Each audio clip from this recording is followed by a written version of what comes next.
Assalamualaikum warahmatullahi wabarakatuh.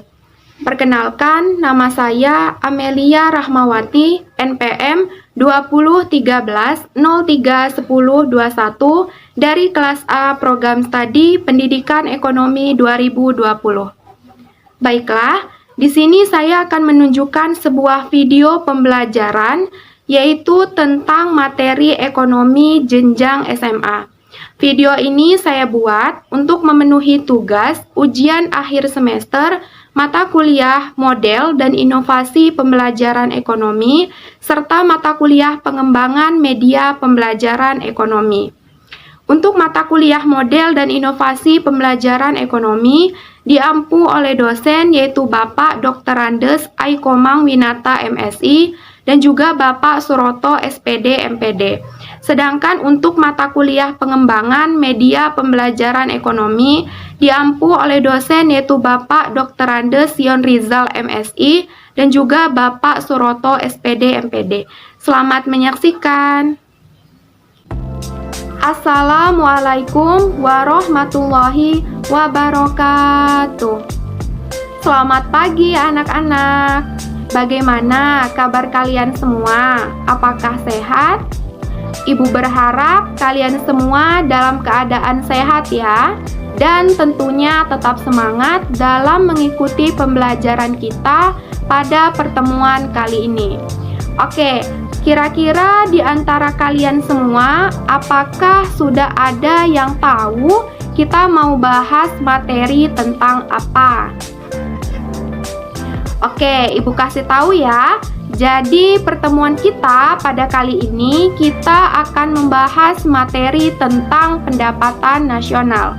Namun sebelum kita masuk ke dalam pembahasan materi, di sini Ibu akan menjelaskan dan menyampaikan terlebih dahulu capaian yang harus kalian penuhi setelah kalian mempelajari materi pendapatan nasional, atau yang biasa disebut dengan tujuan pembelajaran.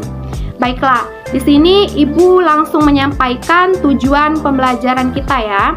Jadi kita memiliki 6 tujuan pembelajaran. Yang pertama, diharapkan kalian bisa memahami pengertian dari pendapatan nasional. Yang kedua, diharapkan kalian semua bisa memahami manfaat dari pendapatan nasional. 3. Diharapkan bisa menganalisis komponen-komponen atau konsep dari pendapatan nasional. Yang keempat, kalian semua diharapkan bisa menganalisis metode penghitungan pendapatan nasional. Yang kelima, diharapkan dapat menjelaskan konsep pendapatan per kapita. Dan yang terakhir, diharapkan kalian semua bisa memahami konsep tentang distribusi pendapatan. Nah, itu tadi beberapa tujuan pembelajaran yang harus kalian capai setelah kalian mempelajari materi tentang pendapatan nasional. Namun, di sini ada satu lagi yang harus Ibu sampaikan kepada kalian sebelum kita masuk ke dalam pembahasan materi. Jadi di sini Ibu akan menyampaikan materi pokok yang harus kita pelajari dari materi pendapatan nasional. Oke, jadi materi pokok yang akan kita bahas juga ada 6 nih. Yang pertama, kita akan membahas tentang pengertian pendapatan nasional. Yang kedua, membahas manfaat pendapatan nasional. Yang ketiga, kita semua akan membahas komponen-komponen atau konsep pendapatan nasional. Yang keempat, kita akan membahas tentang metode penghitungan pendapatan nasional. Yang kelima, akan membahas tentang pendapatan per kapita. Dan yang terakhir, kita semua akan membahas tentang distribusi pendapatan. Itu tadi beberapa materi pokok yang akan kita bahas dan kita pelajari secara bersama-sama pada pertemuan kita kali ini, yaitu tentang materi pendapatan nasional. Oke, kita langsung masuk ke dalam pembahasan materi ya. Namun sebelum kita langsung masuk ke dalam pembahasan materi secara lebih dalam, Di sini Ibu akan menyampaikan terlebih dahulu dasarnya tentang pendapatan nasional agar ketika kita masuk ke dalam materi secara lebih dalam, kalian tidak bingung nih, sebenarnya pendapatan nasional itu apa sih? Nah, agar kalian tidak bingung, oleh karena itu, di sini Ibu akan menjelaskan terlebih dahulu dasarnya atau bisa kita sebut dengan pengertiannya. Agar ketika kita masuk ke dalam materi secara lebih dalam, kalian tidak bingung. Oke, langsung ya. Pendapatan nasional itu merupakan jumlah pendapatan yang diterima oleh masyarakat suatu negara dalam kurun waktu tertentu. Nah, biasanya dalam jangka waktu 1 tahun. Pendapatan nasional juga bisa kita artikan sebagai nilai total output akhir suatu negara dari semua barang dan jasa baru yang diproduksi dalam 1 tahun. Jadi secara singkatnya, pendapatan nasional ini merupakan suatu alat ukur untuk menentukan tingkat perekonomian suatu negara. Nah, jadi sedangkan dalam pencatatannya, pendapatan nasional ini merupakan suatu sistem pembukuan yang digunakan pemerintah untuk mengukur tingkat kegiatan ekonomi dalam suatu negara dan tentunya dalam periode waktu tertentu. Nah, jadi itu anak-anak pengertian dari pendapatan nasional. Nah, tadi kan kita sudah bahas materi yang pertama nih tentang pengertian pendapatan nasional. Kita sekarang masuk ke dalam materi pokok yang kedua, yaitu tentang manfaat dari pendapatan nasional.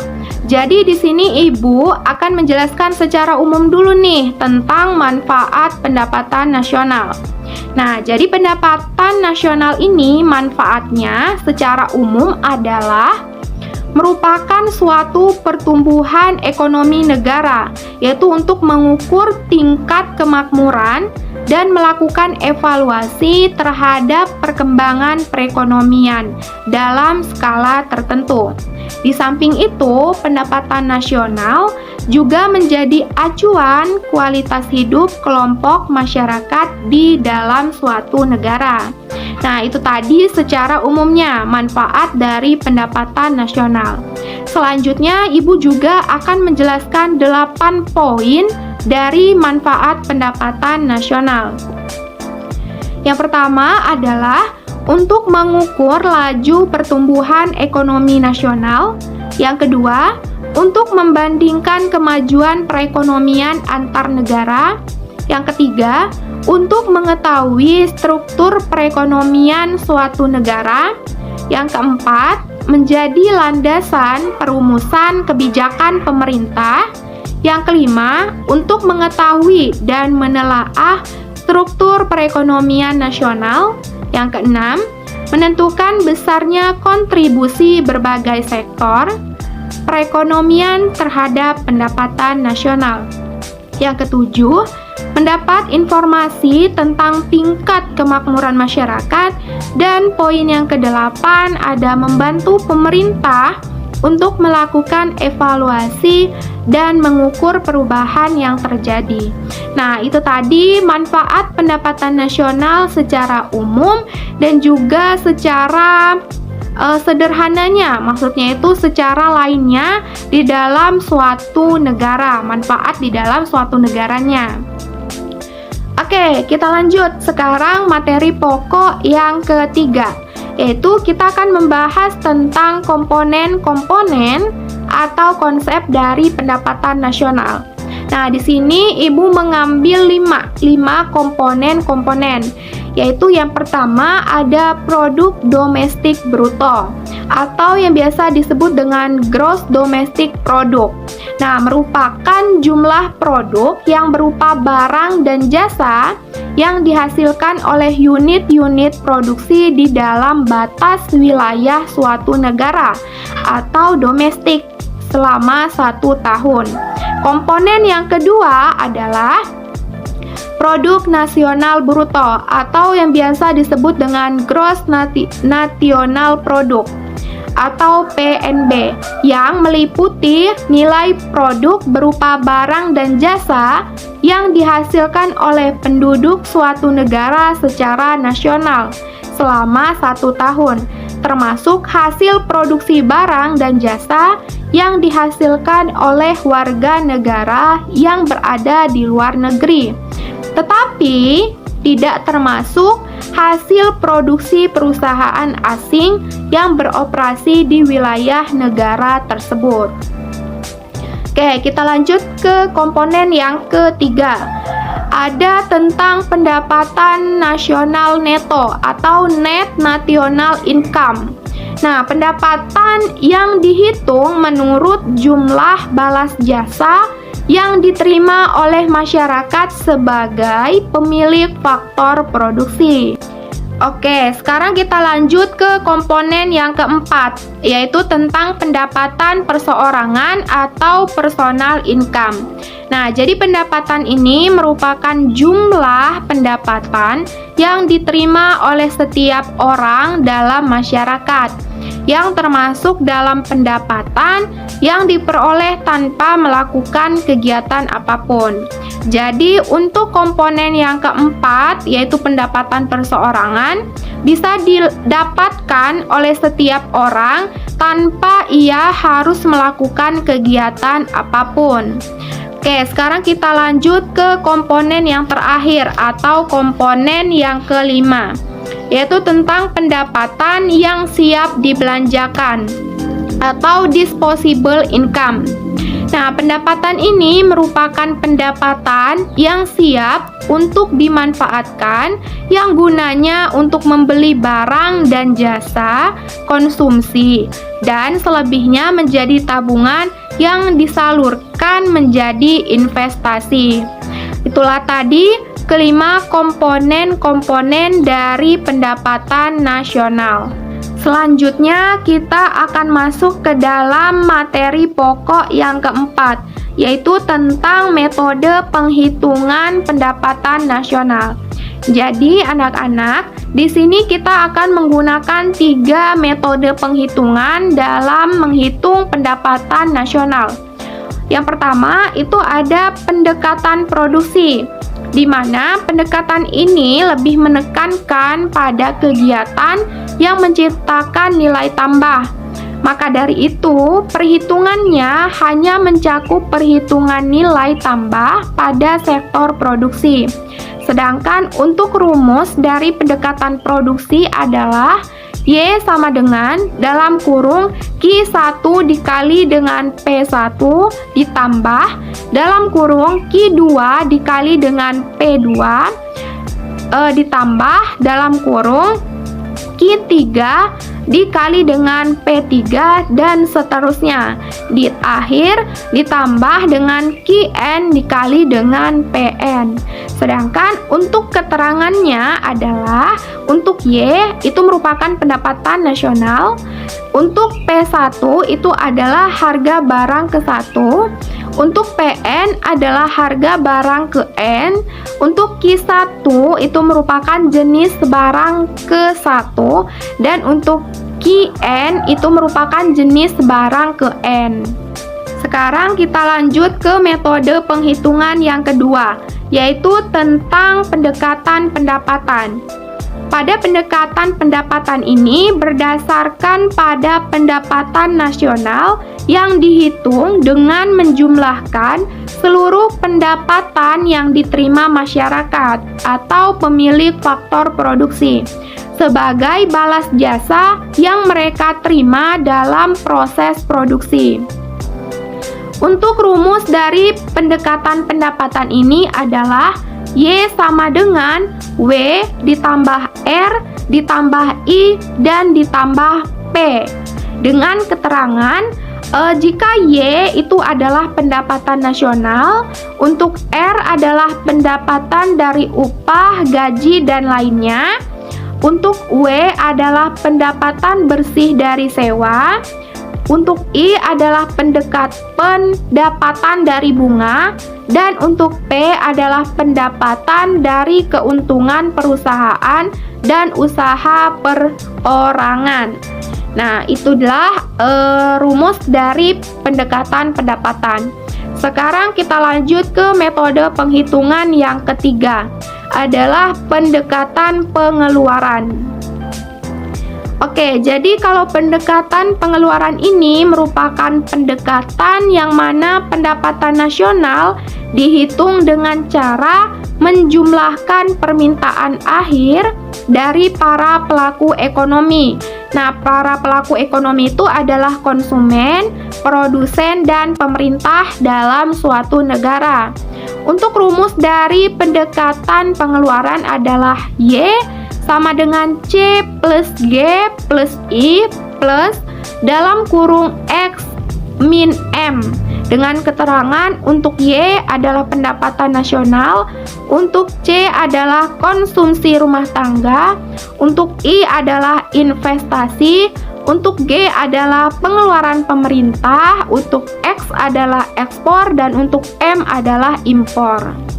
Jadi itulah tadi anak-anak ketiga metode penghitungan dalam menghitung pendapatan nasional. Sekarang kita lanjut ke materi yang kelima ya anak-anak. Jadi materi pokok yang kelima itu adalah tentang pendapatan per kapita. Sekarang kita akan membahas tentang pengertian dan rumus dari pendapatan per kapita. Nah, pendapatan per kapita ini adalah tingkat rata-rata pendapatan tertentu yang diperoleh dengan membagi jumlah pendapatan nasional atau biasanya dalam PDB dengan jumlah penduduk di negara tersebut. Nah, jika dituliskan dalam rumus maka akan seperti yaitu pendapatan per kapita sama dengan pendapatan nasional dibagi dengan jumlah penduduk. Nah, itu tadi sedikit sekilas pengertian tentang pendapatan nasional dan juga rumusnya. Nah, kalau rumus untuk pendapatan per kapita tadi adalah pendapatan nasional dibagi dengan jumlah penduduk. Jadi sekarang kita akan membahas materi yang terakhir ya anak-anak, yaitu kita akan membahas materi tentang distribusi pendapatan. Nah, untuk distribusi pendapatan ini ya anak-anak lebih mencerminkan terhadap ketimpangan atau meratanya hasil pembangunan suatu daerah atau negara, baik yang diterima masing-masing orang ataupun dari kepemilikan faktor-faktor produksi di kalangan penduduknya. Nah, selain itu, distribusi pendapatan ini merupakan suatu ukuran yang digunakan untuk melihat seberapa pembagian dari pendapatan nasional yang diterima masyarakat tersebut. Nah, dari perhitungan ini nantinya akan didapatkan untuk melihat porsi pendapatan nasional yang dikuasai oleh berapa persen dari penduduk tersebut. Nah, gunanya untuk melihat seberapa besar penguasaan pendapatan nasional tersebut, sehingga dapat diketahui nih apakah ada pendapatan nasional oleh segelintir orang atau terjadi pemerataan di antara penduduk di negara tersebut. Nah, jadi itu tadi materi kita yang terakhir, yaitu tentang distribusi pendapatan.